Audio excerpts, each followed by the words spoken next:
Hello, fellow duelists. This is Shadow of the Moon, and today I'm going to be showing you an updated deck profile of my Blackwing deck for the Edison format. So, Edison format is a format that was played in April of 2010 to June of 2010, and was very, very synonymous for having a lot of very, very powerful decks at the time, such as the Quick Draw deck, obviously the Blackwing deck that was actually still very, very good, and also other decks that were available in the format. I love Blackwings, and even though Black Whirlwind was semi-limited and Gale is limited to 1, this deck still had a lot of potential and a lot of power. So, without any further ado, let's go ahead and get straight on into it. But before we do that, I just wanted to say thank you to my new subscribers and all the people that are watching my videos. You guys rock. Thank you so much. You help keep the channel alive. If it wasn't for you, I don't think I would be doing this. So, I just want to say thank you from the bottom of my heart. You guys are awesome. So, without any further ado, let's go ahead and dive straight on into it. And I'm going to be posting also a profile of my wife's zombie synchro deck for the Edison format, which yes, she actually has her own deck, so that's actually really, really cool. So first off, we're going to be playing 3 copies of Soraka the Dawn. Soraka the Dawn, if your opponent controls a monster and you control no monsters, you can normal summon this card without attributing, and this will increase the attack by selecting one Blackwing monster on the field, increase the attack based on all of Blackwings that are on the field. So essentially, if you have like a Boar of the Spear, this can increase the Boar of the Spear's attack to like 5,000 or so if you have a lot of Blackwings on the field, and Boar of the Spear has piercing damage, so it does really help, and it can go in pretty much a very quick OTK. And then we have 3 copies of Shura the Blue Flame. Shura will help you dig into those Blackwings because it destroys a monster by battle. Since the graveyard, you can special summon a Blackwing monster from your deck with 1,500 or less attack. Also, this can contribute towards the Vayu, because you're going to be using Vayu. Vayu's effect will be negated, so you do not have to worry about that effect of not being able to synchro from the field. And then this can help you go into your level plate 8 Silver One, the Ascendant, which is a very, very powerful card that destroys face-up monsters on the field that have lower attack than its attack, which is 2,800. So then we have 3 copies of Boar of the Spear. This is probably one of the best Blackwing cards in this deck. Boar of the Spear is not a once per turn, so if you control a Blackwing monster other than Boar of the Spear, you can special summon this card from your hand. Also, that's the one that I said that had piercing damage, so it really, really, really is very, very beneficial to this deck. And then for your hand trap, basically we are running Call of the Moonshadow, because this, you discard this card, drop it to the graveyard to be able to increase your Blackwing monster attack by 1,400 points. So if your monster gets attacked by your opponents, you can drop this and you just get a super buff. And also this can make it to where if you're attacking, you can also get a buff by discarding it. So if you have like Boar of the Spear or even Armed Wing, this will add more to the piercing damage effect. And then we've got 2 copies of Blizzard of the Far North.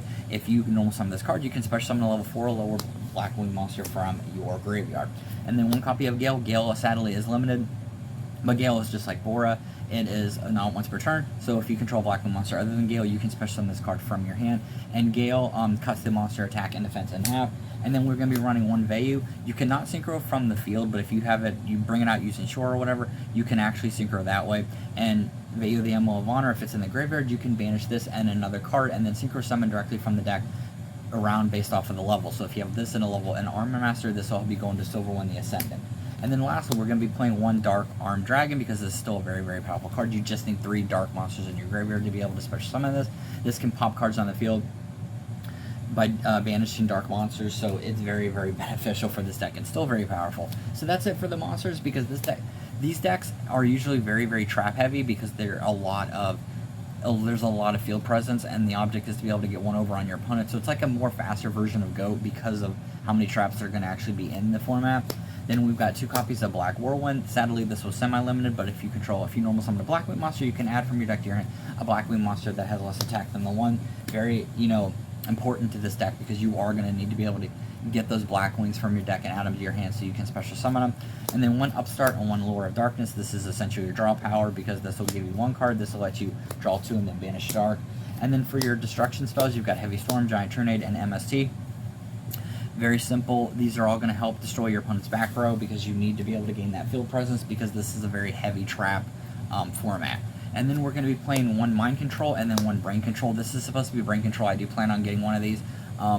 But in the meantime, this is what I found. So Mind Control and Brain Control will be able to take your opponent's monsters by paying 800 life points. And this can't just be tributed, but you can use it as a synchro summon. So this is a good way to be able to steal your opponents for your own synchro summons. So that's it for the spells. Like I said, not as many spells as are going to be traps. So we're going to be running 3 Icarus attacks. One of the best traps in this deck, because by tributing a winged beast monster, you can destroy 2 cards on the field. So it doesn't matter. It can be a monster, it can be a set card. You can destroy 2 cards on the field. Very, very good. And then for my personal preference, I'm playing Delta Crow Anti-Reverse. Delta Crow, if you control Blackwing monster, you can destroy all face-down cards your opponent controls. And if you control exactly 3, you can activate this card from your hand. And then we're going to be playing 2 Bottomless Trapholes, because Bottomless Trapholes can get rid of the Synchro monsters. You have 2 Phoenix Wing Wind Blast. By discarding a card, you can send a card back to the top of your opponent's deck. And then 1 copy of Starlight Road. I will eventually play 2 of these, but I just thought 1 would be beneficial. If your opponent activates a card that would destroy 2 or more cards on the field, you can negate the activation, and if you do, Synchro Summon, or you can special summon a Stardust Dragon directly from your extra deck. And then 1 copy of Royal Oppression. I know most people will play 2 Royal Oppressions. Honestly, this is kind of like a double-edged sword, because you have to pay 800 life points to do the whole negate of special summoning, or the effect that would special summon a monster. But the thing is, your opponent can activate this too, just kind of like Ultimate Offering. So you want to play this exactly at the right time, because it's kind of like a landmine card. Make sure you play this at the exact time so what your opponent can't special summon, but just keep in mind that they can activate it too. And then 1 Trap Dust Shoot to discard and rip a card out of your opponent's hand. Trencher Tribute, Solemn Judgment, because it was limited to 1 at the format, and then Mirror Force. Alright, so that's going to be it for the main deck. Let's move on to the extra deck. So first, we're going to be playing 1 Silver One the Ascendant and the 2 Blackwing Armor Masters. Armor Master cannot be destroyed by battle and can place wedge counters on your opponent's monsters. Then you can remove the wedge counter to make their attack 0. So that is very, very, very good, because that can give you a free hit.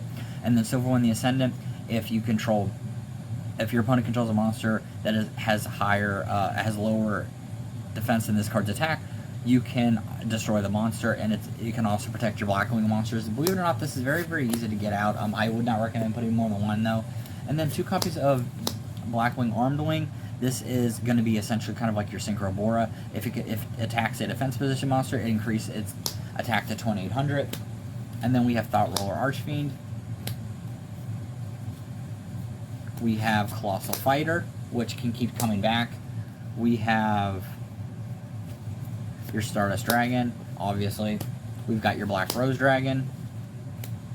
We've got your Dark End Dragon, which is my personal favorite, because it decreases its attack to be able to destroy cards on the field. We've got Goyle Guardian, which back then this was not errated. This isn't what the text that it had used today, where it could just be a tuner and a non-tuner, so it was a level 6, and it can steal your opponent's stuff. Then you have Ally of Justice Catastropher, which destroys anything that's not a dark monster when it attacks it. Bryonic, Dragon of the Ice Barrier. Magical Android. And then lastly, for the people that play like Cyber Dragon and stuff to be able to take it, you've got your Chimeratech Fortress Dragon. Alright, so that's going to be it for this profile. I hope you enjoyed it. This format is a lot of fun, and I would highly, highly recommend that you play it. There's a lot of really cool stuff that you can do in it, and a lot of really versatile decks in this format. I was surprised, if you search on YouTube alone, you were going to find many, many different decks that people have. And just all in all, there's channels like the Time Wizard format channel, and there was also a channel that I stumbled across that was non-meta. It was called the non-meta channel, or non-meta format, or whatever. That actually did a lot of videos that were based for Edison, and also for like Tengu Plant, which was this format that would come after this. So that's going to be it for this profile. I hope you guys enjoyed it, and with that, see you guys next time.